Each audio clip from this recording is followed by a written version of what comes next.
ফিলিস্তিনের মধ্যে মানুষদেরকে প্রাণীর মতো মারতেছে, যেইভাবে ছোট্ট ছোট্ট পিপিলিকাদেরকে আমরা মারি পিষ্ট করে, আজকে আমার বন্ধুরে ফিলিস্তিনের মুসলমান ছোট্ট ছোট্ট বাচ্চাদেরকে আজকে বুলেট দিয়ে তাদেরকে মেরা মারা হচ্ছে, তাদেরকে বিভিন্ন যন্ত্রাংশ অস্ত্রের মাধ্যমে তাদেরকে দুনিয়া থেকে বিদায় করা হচ্ছে। আমার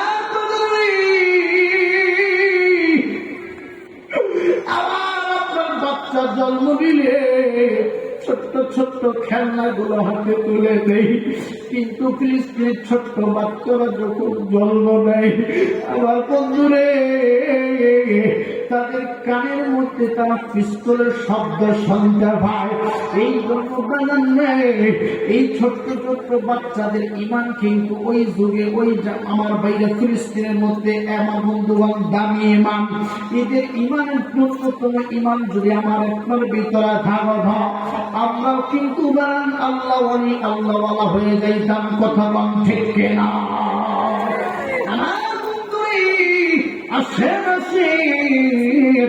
আল্লাহ রাব্বুল আমিন বললেন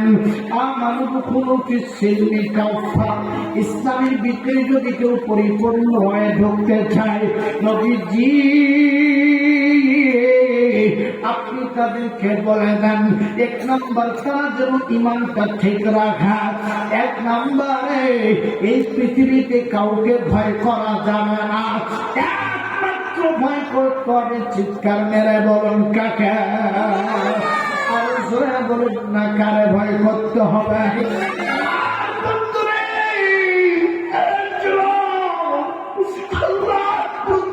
আমার আপনার ভয় থাকত আজকে যুবকরা কখনো গার্লফ্রেন্ড নিয়ে চিত্রি পার্কে যাই ধরা, আজকে যুবকরা গার্লফ্রেন্ড নিয়ে চিড়িয়াখানার ভিতরে ঢুকত না।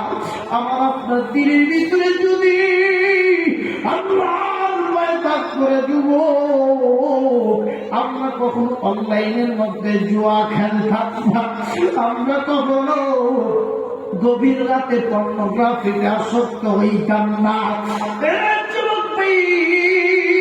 যারা আল্লাহরে ভয় করে এই মানুষটা কখনো সুদ খায় না, এই মানুষটা কখনো ঘুষ খায় না, এই মানুষটা কখনো জেনার সাথে সম্পৃক্ত থাকে না, যে মানুষটা আল্লাহরে ভয় করিবে এই মানুষটা কখনো পিতা মাতার সাথে খারাপ ব্যবহার করবে না, যে মানুষটা আল্লাহরে ভয় করবে নবীর স্পেশাল দাবি শুনলো এই গাড়ির মধ্যে ব্লেড খুর লাগাবে না।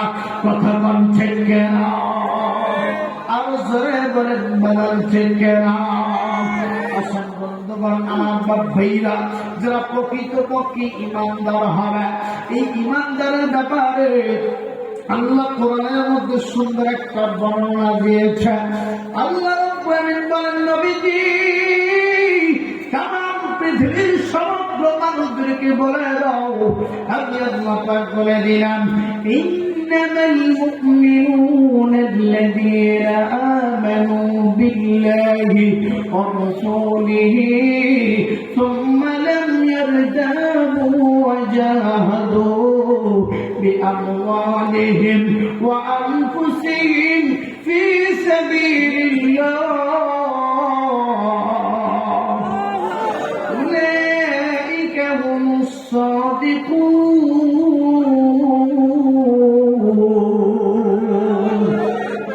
আওয়াজ দিয়ে বলুন আল্লাহু আকবার।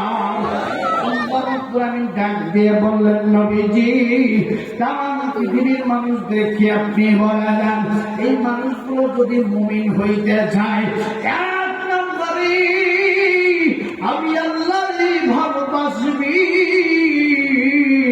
দুই নম্বরে আমার পয়গম্বর নবী রাহমাতুল লিল আলামিনকে মনে প্রাণে বিশ্বাস স্থাপন করে, কোন ডিভাইড মতো পার্থক্য সৃষ্টি করবে না, জিহাদ করবে মাল দ্বারা আনফুসিহিম নফস দ্বারা ফি সাবিলিল্লাহ আমি আল্লাহর রাস্তায় উলাইকা হুমুস সাদিকুন তারাই হলো সত্যবাদী। আল্লাহু আকবার। আসেন বাজান, একটা ঘটনা না বললে আপনারা বুঝতে পারবেন না। এই ইসলামের ভিতরে ঢুকতে গিয়া আল্লাহ নবীর তদানীন্তন জানানো একজন সাহাবী ইসলাম গ্রহণের আগে যার নাম ছিল আব্দুল উজ্জা।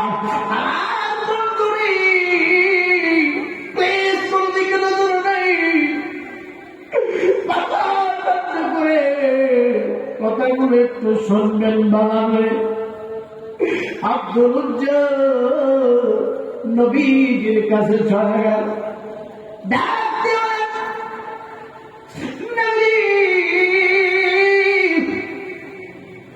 আমি আপনার কাছে কালিমা পড়ে মুসলমান হইতে চাই।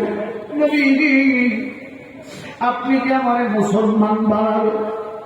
আমি ইমানদার ব্যক্তি হইতে চাই। বলে আব্দুল উজ্জারে এইটা আমার হাতে হাত রাখো, আর আমি নবীজি কালেমা পড়াই দিব, তুমিও কালেমা পড়বা। আল্লাহু আকবার। এবার আব্দুল উজ্জা আমার নবীজির হাতে হাত রাখলেন, আমার নবীজি কালেমা পড়াই দিলেন, কালেমা শাহাদাত পড়াই দিলেন। আমার বাজানরি এইবার কালেমা পড়ে যখন মুসলমান হয়ে গেল, আব্দুল উজ্জা মনে মনে একটা প্রশান্তি ফিল করলো, আজ থেকে আমি মুসলমান হয়ে গেলাম। আমি নবীজির হাতে হাত রেখে আমি কালেমা তৈবা কালেমা শাহাদাত পাঠ করে মুসলমান হয়ে গেলাম। আমার কলিজার টুকরা যুবক ভাই, এইবার আব্দুল উজ্জা চলে গেল চাচার বাড়িতে। যাওয়ার পর চাচার বাড়ির দরজার মধ্যে আঘাত করলেন, চাচা দরজা খুলে দিলেন। বাকিরা ডাকতে বলেন, চাচা গো, আমি আপনার কাছে এসেছি একটা নতুন ধর্মের দাওয়াত নিয়ে। আব্দুল উজ্জা চাচা ডাক দিয়ে বলেন, ভাতিজা বলো বলো কি দাওয়াত নিয়ে এসেছ? আব্দুল উজ্জা ডাক দিয়ে বলেন, চাচা গো, ও চাচা গো, আপনি কি জানেননি এই মক্কার ভিতরে মদিনার ভিতরে এই জামার মধ্যে এমন একজন পয়গম্বর যার নাম আব্দুল্লাহ রাসূল মুহাম্মদ। এই মুহাম্মদ ইসলাম ধর্ম প্রচার করতেছে। আমাকে ভালো লেগে যে আমি ইসলাম ধর্মটা গ্রহণ করেছি, অ্যাকসেপ্ট করেছে। ও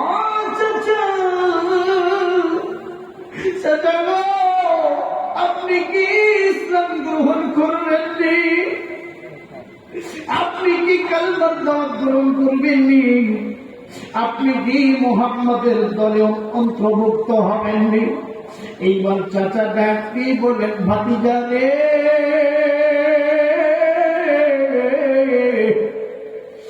তুমি আমার বাড়িতে খাও, আমার বাড়িতে থাকো, আমার বাড়িতে ছোট্ট থেকে লালন পালন করে থরে বড় করেছে। আজকে বুঝি তুমি নষ্ট হয়ে গেছো, আজকে আমাদের ধর্মের মধ্যে চুনকালি মাখাই গেছ। সত্যি করে বলো, সত্যি করে বলো, তুমি কি মুহাম্মদের হাতে হাত রাখছো? আব্দুল উজ্জা ডাক দিয়ে বললেন, চাচাজি সিরিয়াস করে বলছি, আমি মুহাম্মদের হাতে হাত রেখে আমি কালেমা পড়ে মুসলমান হয়ে গেছি। এইবার আব্দুল উজ্জা চাচা ডাক দিয়ে বলেন, আব্দুল উজ্জা জি,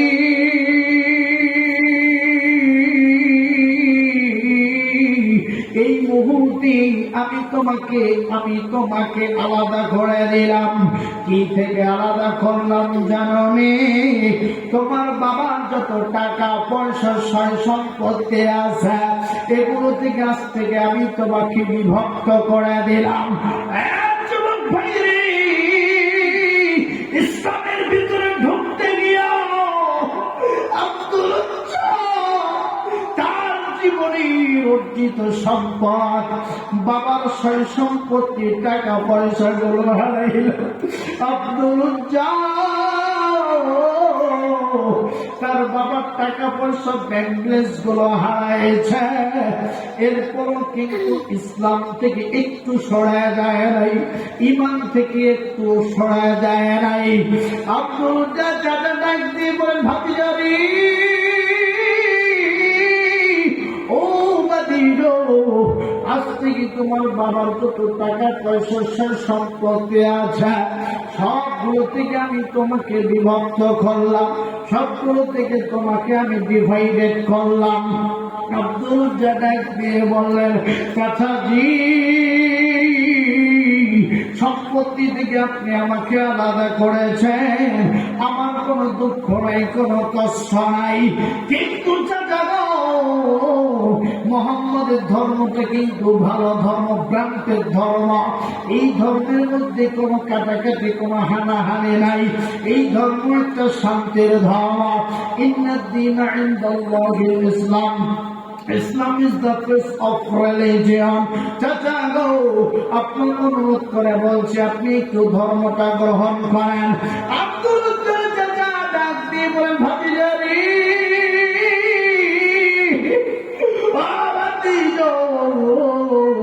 এত বড় সাহস তুই মোহাম্মদের নাম আমার সামনে নেস, ভাতিজারে এখন এই মুহূর্তে আমার বাড়ি থেকে বের হয়ে যাবে, আমার বাড়ির ভিতরে একটু ঠাই হবে না।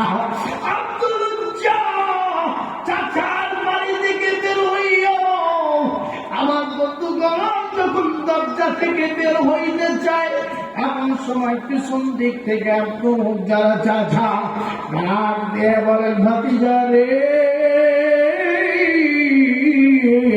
তোমার সাথে আমার আরো হিসাব নিকাশ বাকি আছে। ইমাম আব্দুল জাদাক দিয়ে বলেন, চাচা কি হিসাব নিকাশ আপনার সাথে আমার বাকি আছে? আব্দুল চাচা ডাক দিয়ে বললেন, ভাতিজারি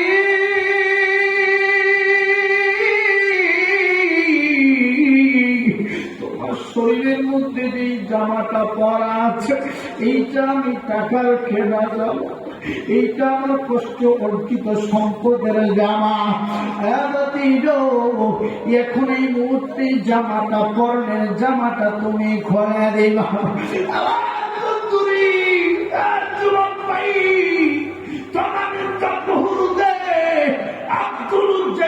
গ্রহণ করতে গিয়ে ইসলামের ভিতরে ঢুকতে গিয়েও বাবার সম্পত্তি গুলো থেকে ডিভাইডেড হয়ে গেছে। এরপরে তার চাচা একটু পরিমাণ ছাড়বে, চাচা ডাকতে বলে, তোমার পরনে যে জামাটা আছে এইটা কিন্তু আমার টাকার কেনা জামা, এই জামাটা তুমি এই মুহূর্তে ঘোরা ফেলো। আমার বন্ধুরি এইবার আব্দুল তার শরীর থেকে জামাটা খুলে ফেললেন, তার শরীরের মধ্যে আর কোনো একটু সুতা কাপড় টুকু আর নাই। আমার বন্ধুরি তার পরনে ছিল একটা লুঙ্গি। আব্দুল চাচা দেখতে বলেন, ভাতিজারি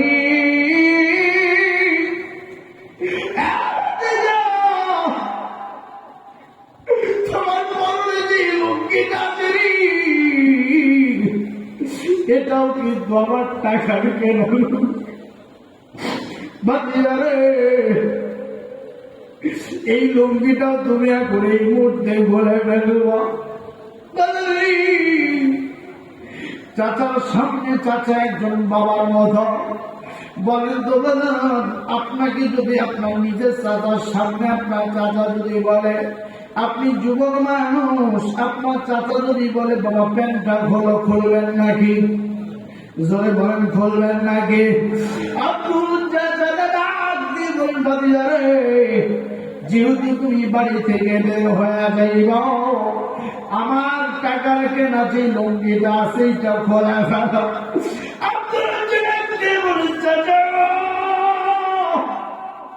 আপনার কি একটু মায়া নেই?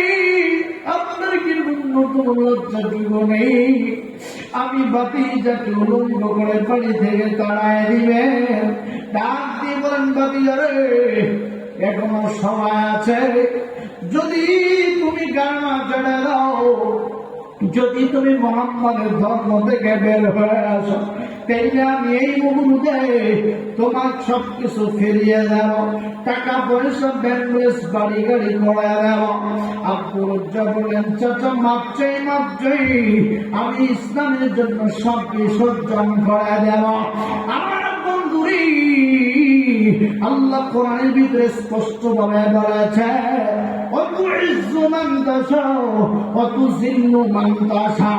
আল্লাহ চাইলেই মানুষের ইজ্জত দিতে পারে, আবার চাইলেই ইজ্জত নষ্ট করতে পারেন কে? আর জোরে কে? আমার ভাই, আপনারা দেখেছেন কোরআনের পাখিকে আমরা হারিয়েছি, কিন্তু আরেক কোরআনের পাখি মানুষে আছে। কিন্তু যারা যে কোরআনের পাখি আমি হামজা আল্লামা মামুনুল হক সাহেব যারা বন্দী ছিল, বন্দির আগে এদের যে আমার ভাইরা যে মর্যাদা, যে সম্মান ছিল, এখন দেখেন জেলখানায় থেকে বাইর হওয়ার পরে এদের দাম, এদের সম্মান, ইজ্জত বাড়াই দিয়েছে কে? আরো জোরে কম। দেখেন জেলখানায় গেলে দাম বাড়ে না কমে? দাম কমে না, কিন্তু বেড়ে যায়। কথা কম ঠিক না? যে আমি হামজা আগে 40,000 টাকা 30,000 টাকা দিয়ে আমার ভাইরা প্রমাণগুলো করত, কিন্তু বিশ্বাস করেন এখন প্রতিটি জেলা থেকে তার 1 লক্ষ টাকা, 2 লক্ষ টাকা, 1.5 লক্ষ টাকা দিয়েও তার সিরিয়াল পাওয়া যায় না। কথা কম ঠিক না? তার মানে আল্লাহ যখন যা ইজ্জত দেয় তার দাম আল্লাহ বাড়িয়ে দেয়। কথা বলেন, কথা বলেন। আজকে আল্লাহ মামুনুল হক সাহেব যাকে বন্দী করেছিলেন, আজকে তিনি কোরআনের বাগানে ফিরে এসেছেন, তিনি আজকে মুক্ত পাখি হয়েছেন। আমি বলি, আরো যে ওলামা হত্যা বন্দী আছে তাদেরকে অচিরে মুক্তি দিতে হবে। কথা বলেন ঠিক কিনা? আরো জোরে বলেন ঠিক কিনা?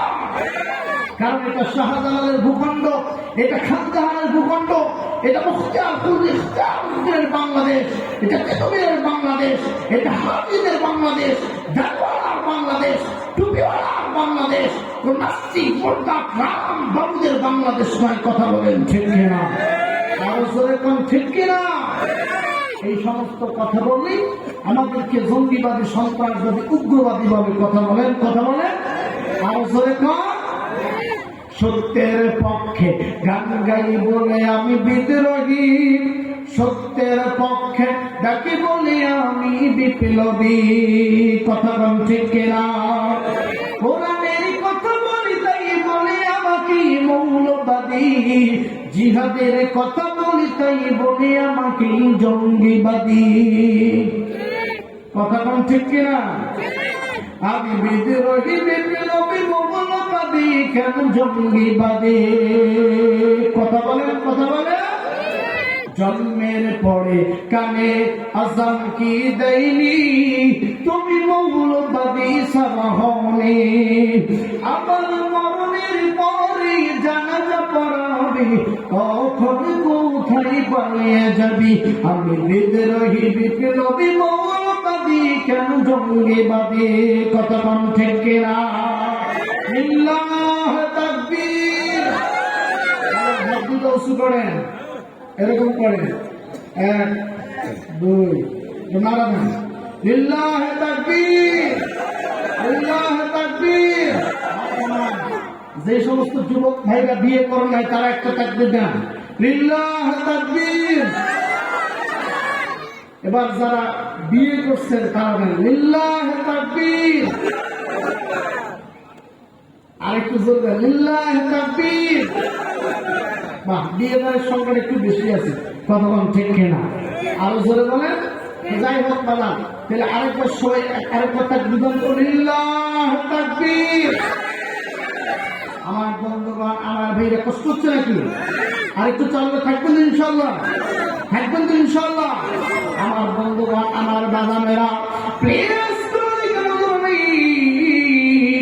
আমার পরিচয় টুকরা যুবক ভাইরা রে, এইবার আব্দুল জানাতে বলেন, চাচা আপনার কি লজ্জা বলতে কিছু নাই? আমি একজন কর্তাদার যুবক মানুষ, আমি আপনার সামনে যদি লুঙ্গিটা ঘুরি তাইলে তো আমার ইজ্জত বের হয়ে যাবে। চাচা বলেন বাদিয়া রে, এখনো সময় আছে, ইসলাম ছেড়ে দে, কোরআন ছেড়ে দে, ধর্ম ছেড়ে দে। আমার বন্ধুগণ আব্দুল জানাক দিয়ে বলেন চাচা আমি জীবন দিব শহীদ হয়ে যাব, আমি ইসলাম ছাড়তে রাজি নাই। আসেন বন্ধুগণ আমার বাপ ভাইয়ারি, এইবার আব্দুল লুঙ্গিটা যখন খুলে ফেললে পরনে ছিল একটা ছোট্ট জাঙ্গিয়া, চাচা ডাকতে বল ভাটিয়ারি এই জাঙ্গিয়াটা আমার টাকা কেন, এটাও তুমি এখন এই মুহূর্তে ঘোরা ফেলো। এইবার ভাতিজা আমার বন্ধুগণ নিরুপায় হইয়া এই ছোট্ট প্যান্টটা পর্যন্ত ঘোরা দেয়া হাতের দুইটা তালো লজ্জাস্থানে চাপকে মেরে ধরে। আমার বন্ধুরি চাচার বাড়ি থেকে বেরোইয়া দৌড়ে দৌড়ে চলে গেলেন মায়ের বাড়ির দেখে। দেখেন বাবা রে আমার দুঃখলো ফিসিলমি কাফা, ইসলামের ভিতরে ঢুকতে গেলে 1 নম্বর ঈমান লাগবে, 2 নম্বর আমার ভাইরা তাকওয়া অর্জন করতে হবে। আল্লাহ বলছেন ইয়া আইয়ুহাল্লাযীনা আমানু তাকুল্লাহা হাক্কা তুকাতিহি ওয়া লা তামুতুন্না ইল্লা ওয়া আনতুম মুসলিমুন। মানুষদেরকে আপনি বলে দেন এই কবরের ভিতরে আসতে গেলে 2টা জিনিস অর্জন করা লাগবে, 1 নম্বর ঈমান, 2 নম্বর তাকওয়া। আমার যুবক ভাইয়ারে আজকে যদি আমি মালয়েশিয়া যাই, আজকে যদি আমি লন্ডন যাইতে চাই, আমাকে 2টা জিনিস লাগবে, 1 নম্বর হলো পাসপোর্ট, 2 নম্বর হইল আমার বন্ধুগণ ভিসা। সামান্য ইন্ডিয়া গেলে এই যে দেখেন ইন্ডিয়ার একটা মাত্র প্রাচীর, এইটা ওভারটেক করতে গেলে পাসপোর্ট লাগবে, ভিসা লাগবে। আর বানানি এক দেশ থেকে আরেক দেশ ভ্রমণ করতে গেলে যদি 2টা জিনিস লাগে, আল্লাহ বলছেন দুনিয়ার মানুষেরা মৃত্যুর পরে 3.5 হাত মাটির নিচে যে আসবা, এটা একটা গ্রহ, এটা একটা জগৎ, এটা একটা প্রদেশ, এটা একটা আলাদা দেশ। এই দেশে আসতে গেলে আমানত খুলফিস সিলমি কাফা, আমানত তাকুল্লাহ হাক্কা তুকাতিহি ওয়া লা তামুতুন্না ইল্লা ওয়া আনতুম মুসলিমুন। আমার বন্ধুরে ওই কবরে দিতে গেলে 2টা জিনিস লাগবে, 1 নম্বর ঈমান নামক পাসপোর্ট, 2 নম্বর আল্লাহর তাকওয়া, আল্লাহকে ভীতি প্রদর্শন, আল্লাহকে পরহেজগারি, খোদা ভীতি অর্জন করতে হলে তাকওয়া অর্জন করতে হবে। 1 নম্বর ঈমান নামক পাসপোর্ট, 2 নম্বর তাকওয়া নামক ভিসা। এই 2টা জিনিস ঠিক থাকবে কবরের দেশে এসে আরামে থাকবে। কথা কম ঠিক কিনা? বলেন বাদাম ঠিক কিনা? দৌড়ে দৌড়ে চলে গেলেন মায়ের বাড়িতে, মায়ের দরজার মধ্যে আঘাত করলেন। মা ভিতর থেকে ডাক দিয়ে বলেন কে কে এসেছ? ডাক দিয়ে বলেন বাবু দরজাটা খুলে দাও, আমি আপনার আদরের সন্তান আব্দুল এসেছি। মা দরজাটা খুলে দিলেন। মা লক্ষ্য করে দেখে সন্তানের শরীরে কোনো কাপড় নাই, চোখ 2টা নিষ্পাস্য করলেন। মা ডাক দিয়ে বললেন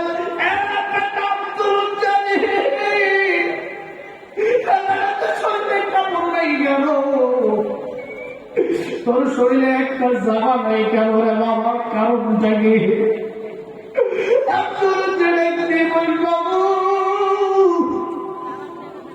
আব্দুল্লাহ করে দিই, যার কারণে আমার নিজের আপন চাচা আমার শরীরের কাপড় পর্যন্ত বলে এনেছে। আমার বাবা যত সয় সম্পত্তি ছিল সবগুলো এখন তার নামে করে নেবে। আমাকে ওখান থেকে আলাদা করে দিয়েছে, বরখাস্ত করে দিয়েছে। আমার মা আমি আপনার কাছে এসেছি, আমি নিরুপায় হয়ে এসেছি বাবা, আমার একটু কম্বল দিয়ে সাহায্য করে, আমি একটু মধ্যস্থানটাকে চাপটি মেরে ধরতে চাই। মা কি জিনিস তোমরা জানো নি? দেখেন দেখেন মা কিন্তু সন্তানের দুঃখ দুর্দশা বুঝতে পারে। মা একটা ছেঁড়া কাপড়ের বাবাকে দিলেন, আব্বু নাও। এই ছেঁড়া কাপড়টা সন্তান নিজের লজ্জাস্থানটাকে কোনো মতে একটু কভার করলেন। যুবক ভাইরে, এই পৃথিবীর বুকে একজন ব্যক্তি দুইজন ব্যক্তি নিঃস্বার্থ আমারে আপনারে ভালোবাসে, সেইটা হইল 1 নাম্বার মা, 2 নাম্বার বাবা। কথা কম ঠিক কিনা?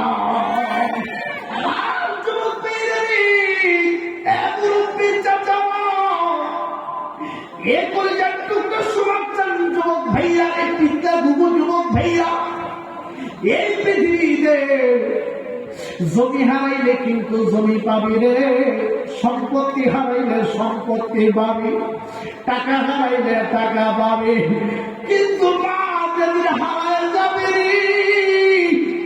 ওই দিন কিন্তু মারে আর খুঁজা পাবে না। মা যেদিন করে যাবে, মা যেদিন দুনিয়া থেকে বিদায় চলে যাবে, মা দুইটা চক্ষু যেদিন বন্ধ হয়ে যাবে, মায়ের বিছানার সামনে পাশে দাঁড়াইয়া মায়ের কানে যদি 100 বার ডাকো, মা চোখ দুইটা খুলো, তোমার জন্য খাবার নিয়ে এসেছি, আপেল নিয়ে এসেছে, বেদানা নিয়ে এসেছে, আঙ্গুর নিয়ে এসেছে, মা কিন্তু সেই সময় আর চোখ দুইটা খুলবে না। এই জন্য মা তাদের খবরদার মা মানব রহমত নিয়ামত রে কষ্ট দিবে না। মা যদি মরে যাবে ওই দিন বুঝবি কি নিয়ামতটা হারাইছ। বাবা যেদিন মরে যাবে রে ওই দিন বুঝবি কি নিয়ামতটা হারাইছ। আমি জানি না এখানে অনেক মানুষ আছে, অনেকের মা নাই, অনেক মানুষ আছে অনেকেই কিন্তু বাবা নাই। আমার বন্ধুগণ, আমার বাপ ভাইয়া আশা আসেন আব্দুল জামাইয়ের কাছ থেকে কম্বল জানিয়া ইসলামটা জড়ায় ধরে দৌড়ে দৌড়ে চলে গেলেন আমার নবীজির দরবারে। নবীর দরবারে যাইয়া আব্দুল বসে আছে, এমন সময় পিছন দিক থেকে আমার নবী ডাক দিয়ে বললেন,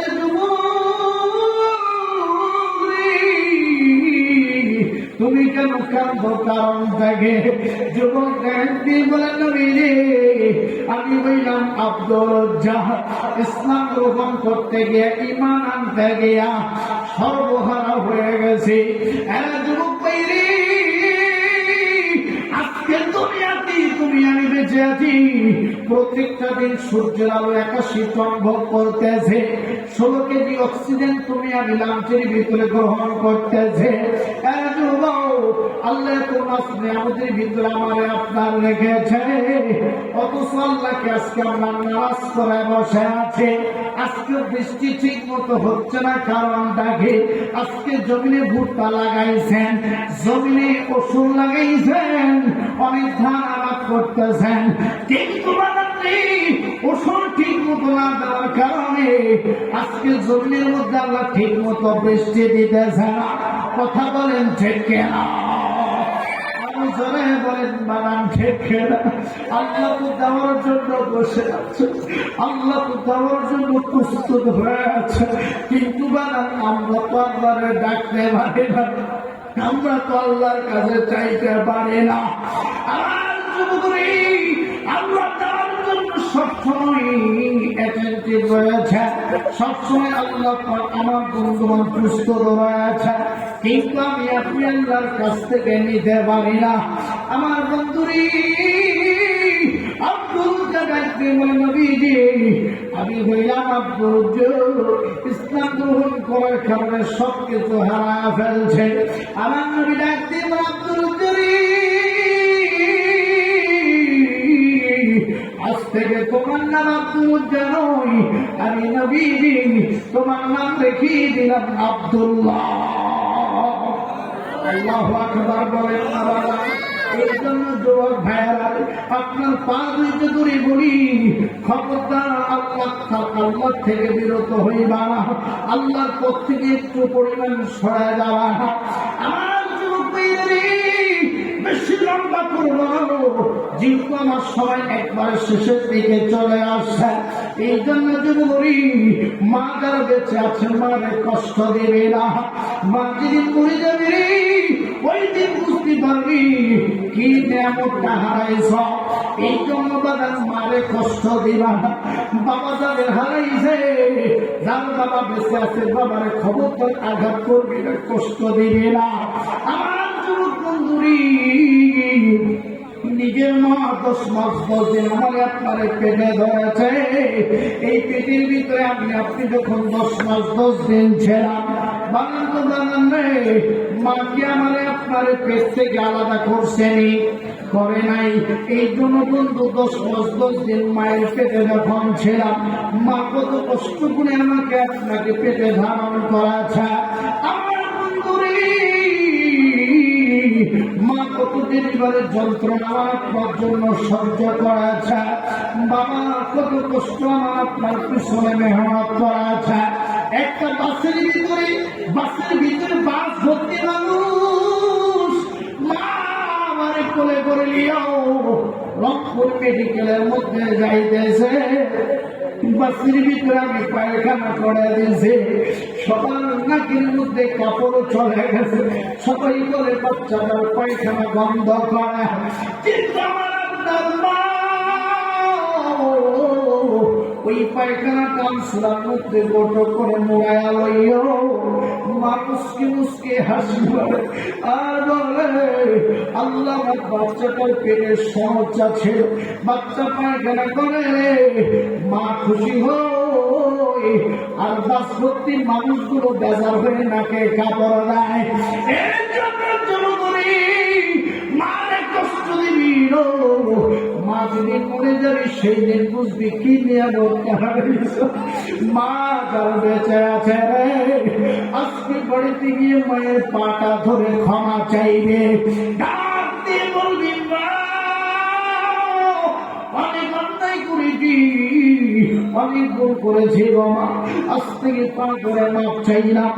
আর কোনদিন আপনার সাথে বেয়াদবি করবো না, আর কোনদিন আপনার কষ্ট দেব না। এর জন্য পাই আমার আপনার পায়ের নিচে জুতা, কিন্তু মায়ের পায়ের নিচে আল্লাহ জান্নাত লুকায় রেখেছে। এই জন্য আমার যুবক ভাইরা জান্নাত তাই সে জানে তার পরিচয়টা কত কষ্টের মধ্যে ঝুলছে।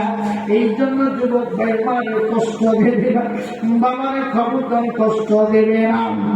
আমার বন্ধুগণ সিম্পল একটা ঘটনা বলি, আমি শেষের দিকে প্রায় একবারে শেষ প্রান্তে চলে এসেছে। আমার বন্ধুগণ, আমার ভাইয়ারে, আল্লাহ নবীর যুগ, তারপরে সাহাবীদের যুগ, তারপরে হচ্ছে তাবিঈদের যুগ। এই তাবিঈদের কিছু সংখ্যক তাবি একজনে একটা দুর্গাপুরায় তারা জার্নি করার জন্য যাইতেছে। আমার বন্ধু একটা জঙ্গলের ভিতরে রাত হয়ে গেছে, সেখানে আশ্রয় নিয়েছে। গভীর রাতে কবরের ভিতর থেকে গাধার কণ্ঠের শব্দ আসে। তাবিরা ডাক দিয়ে বলেন, ও বন্ধুরা রে, এই কবরের ভিতর থেকে গাধার কণ্ঠের আওয়াজ আসে, সবাই মিলে দোয়া করেন আল্লাহ এই কবরটাকে জান্নাতের টুকরা বানায় দেন। কিন্তু বাগান কবরের ভিতর থেকে গাধার আওয়াজ শব্দ বন্ধ হয় না। সকালবেলা এই তাবিঈরা এই কবরের ওয়ারিশ খোঁজার জন্য গ্রামে ঢুকে গেল। একজন লোককে দাঁড় করে বললেন, চাচাজি এই কবরের ওয়ারিশকে একটু বলবেন নি? ডাকতে বলেন, বাবারা এই কবরের ওয়ারিশ হইল ওই একটা ঝুঁকড়ি ঝাঁক দেখা যায়, ওই ঝুঁকড়ির ভিতরে একটা বয়োবৃদ্ধ বয়স্ক মহিলা বসবাস করে, তার সন্তান কয়েকদিন আগে মারা গেছে। এইবার তাবিরা ওই মহিলার কাছে যাইয়া কাঁদতে বলেন, বাবু আপনি সত্যি করে বললেন আপনার কয়েকদিন আগে কেউ মারা গেছে? বললো, বাবা আমার একটা সন্তান মারা গেছে। ও মা, আপনার সন্তান তো ভালো জায়গায় নাই, ভালো অবস্থায় নাই। এইবার মা ডাকতে বলেন, বাবা তোমরা কি বলতে চাও আমি তো বুঝলাম না।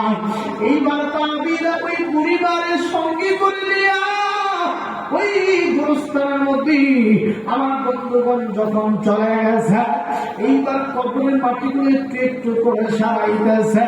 তাবিরা ডাকতে বলেন, বাবু আপনি যদি একটু অনুমতি দেন এই কবরের লাশটা আমরা একটু দেখতে চাই। এইবার কবরের বাতাগুলো একটু একটু করে যখন সরাইছে, কবরের ভিতরে দেখে ওই লোকটার গলা থেকে পুরো বডিটা মানুষের বডি, আর গলা থেকে মাথাটা হচ্ছে গাধার মাথা। বলুন না নাউজুবিল্লাহ।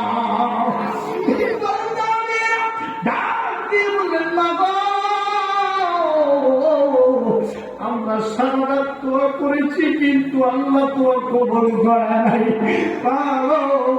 সত্যি করে বলেন এই সন্তানের হালত কেন এইরকম?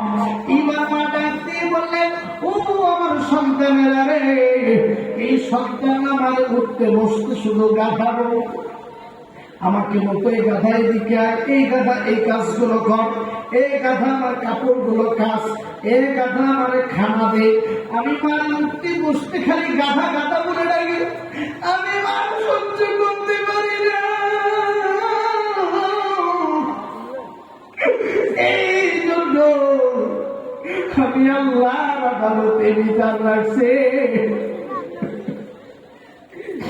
আমি এই জন্য আল্লাহর কাছে বিচার দিদি, আমার সন্তান আমার গাধা বলে আল্লাহ আপনি এটার বিচার কইরা রাখেন। এই জন্য আমার সন্তান কয়েকদিন আগে একটা মরণ বেদিতে মরে গেছে। এই বুঝি আমার সন্তানের খবর আল্লাহ এই শাস্তির ব্যবস্থা কইরা রাখছে। আমিরা ডাকতে বলবো, আপনি যদি মাফ না করে আপনার সত্যের কবরের আজাব মাফ করবে না। গার্লফ্রেন্ডের পিছনে হাজার হাজার টাকা খরচ করলি, অনলাইনে জুয়া খেলে লক্ষ লক্ষ টাকা বিনিশে হেরে গেলে, আর মায়ের জন্য বাবার জন্য একটা গ্যাস্ট্রিক ট্যাবলেট কেনার টাকা হয় না। বাবার চাল দিয়ে চালের ফুটা দিয়ে ঘরের মধ্যে পানি পড়ে, বাবার ভাঙ্গা খাটে মারের ভাঙ্গা খাটে শোয়া রাখছ, বৌনিয়া তিনতলার মধ্যে জাফিনের উপরে ঘুমাও। মারে কষ্ট দিয়ে যদি কোটি কোটি টাকা ইনকাম করো, এই টাকার মধ্যে কোনো বরকত থাকবে না। মারে কোটি কষ্ট দিয়ে বাবারে কষ্ট দিয়া বিশাল বাড়ির মালিক যদি এই ঘরের মধ্যে কোন রহমত নাজিল হয় না। এইবার তাবিরা ডাকতে বলেন, বাবা আপনি যদি মাফ না করেন আপনার সন্তানের কবুল আল্লাহ মাফ করবে না। মা কি জিনিস বাকি জিনিস পারে কষ্ট দিয়ে যদি 100 বার মক্কা মদিনা হজ করে আসো, মানে কষ্ট দিয়ে যদি 100 বার উমরা করে আসো কোনো ফায়দা হবে না। মারে যদি খুশি রাখো, মারে যদি খুশি রাখো, মারে দুয়ার মাছ খাওয়াইলে মার খুশি হয়ে কোন কষ্ট দিয়ে বিরাটি পাকাইয়া ভাত খাওয়াইলে মার খুশি হয়ে না। মারে যদি একটা মুখ ভইরা ডাক দাও মা, মার কলিজাটা ঠান্ডা হয়ে যায়। আজ ওই মা সন্তানের লাশের অবস্থা দেখে আল্লাহর কাছে একটু হাত পেরে বলছে, আমার নার্সের তার কবরের তুমি আঘাত দিও না। এতটুকু করার কারণে সন্তানের যে গাধার মুখ ছিল সাথে সাথে আল্লাহ মানুষের মুখে রূপান্তরিত করেছে। এই জন্য আমার যুবক মেয়েদেরই মারে কষ্ট দিবি না, বাবাকে কষ্ট দিবি না। তারা বিরা দোয়া করার পরেও কিন্তু বাবার কবুল হয় নাই। আল্লাহ স্বয়ং নবীরে বলছে, নবীরে আমি আপনারে মহব্বত করি, আপনি আমার দোস্ত বন্ধু, কিন্তু নবীজি সব তোমার ব্যাপারে আমি আল্লাহ আপনার পারমিশন দেই নাই। নবীজি কেউ যদি মারে কষ্ট দিয়ে আমি রাজা ওই কবরে যদি কেমন পর্যন্ত আলাদা হয়, আর যদি আপনি করেন আমি আল্লাহ কবুল করতে পারি নাও করতে পারি, কিন্তু ওই সন্তানের মা যদি তো করি আমি আল্লাহ সাথে সাথে কবল করে। এই জন্য বলা একটু হাত তুলে বলেন আল্লাহ, আরেকটা করে ডাক্তার আল্লাহ বলেন আল্লাহ। আর কোনদিন মারে কষ্ট দেব না, বলেন আর কোনদিন মারে কষ্ট দেব না, আর কোনদিন বাবারে কষ্ট দেব না, আর কোনদিন মার পরিবারে আঘাত দেব না। হাত নামান, আল্লাহ কবুল করুন। সরে বলুন না আমিন, আমি সরে সরে বলুন না আমিন। মা কেন এত দামি জানে না সকলে, জানতো যদি পড়তো দেখে কোরআন হাদিস খুলে। মা কেন এত দামি জানে না সকলে, জানতো যদি পড়তো দেখে কোরআন হাদিস খুলে। ইত্তেহাদের সওয়াব মিলে মাকে একবার দেখি নেই, মা কেন এত দামি জানে না সকলে, ঠিক না? প্রতি বছর পান করালেন মায়ের বুকের দুধ, কোলে পিঠে নিয়ে মাগো দিলেন কত সুখ। প্রতি বছর পান করালেন মায়ের বুকের দুধ, কোলে পিঠে নিয়ে মাগো দিলেন কত সুখ। আর সেই মায়ের কষ্ট দিলে, সেই মায়ের কষ্ট দিলে আমার জান্নাত নাহি মিলে, নাহি মিলে। মা কেন এত দামি জানে না সকলে, জানতো যদি পড়তো দেখে কোরআন হাদিস খুলে, ঠিক কিনা বলে? আলোচনা কম, ঠিক কিনা? কষ্ট হচ্ছে বাবা, কষ্ট হচ্ছে? অনেক আলোচনা ছিল, অনেক লম্বা আলোচনা ছিল, যে আয়াতটা তেলাওয়াত করেছি। এই আয়াতের উপর আলোচনা করতে গেলে আরো 2 থেকে 3 ঘন্টা লাগতো আমার ভাইরা, কিন্তু যেহেতু সময় খুবই সংকীর্ণ, আমার পরে প্রধান আলোচক আছে, ঠিক কিনা বলেন দাদা? আমি শেষ করে দিচ্ছি, যদি আর কোনোদিন আসে আমি আপনাদেরকে কয়েকটা জিনিস শোনাবো। 1 নম্বর মক্কার আযান, মদিনার আযান। আব্দুর রহমান সুদাইস কালশরীফের ইমাম কিভাবে কোরআন তেলাওয়াত করে, তারপর তোফাজ্জল হোসেন ভৈরব কিভাবে ওয়াজ করে, সাইদি সাহেব কিভাবে বয়ান করে, তারেক মোহাম্মদ হুজুর কেমন ওয়াজ করে, সৌরভ কৃষ্ণ হুজুর কেমন বয়ান করে। আমি একটু দিতে পারি, এক গলায় এতগুলো জিনিস আল্লাহ পাক দিয়েছেন, দান করেছেন। আল্লাহ পাকের অশেষ কৃপা। আমার মেয়েরা যদি কখনো কোথাও আসি, ইনশাআল্লাহ মক্কা মদিনার আযান শোনাবো ইনশাআল্লাহ। এই বলে আমি শেষ করছি, আপনাদের কাছে দোয়া আছে। আসসালামু আলাইকুম ওয়া রাহমাতুল্লাহি ওয়া বারাকাতুহু।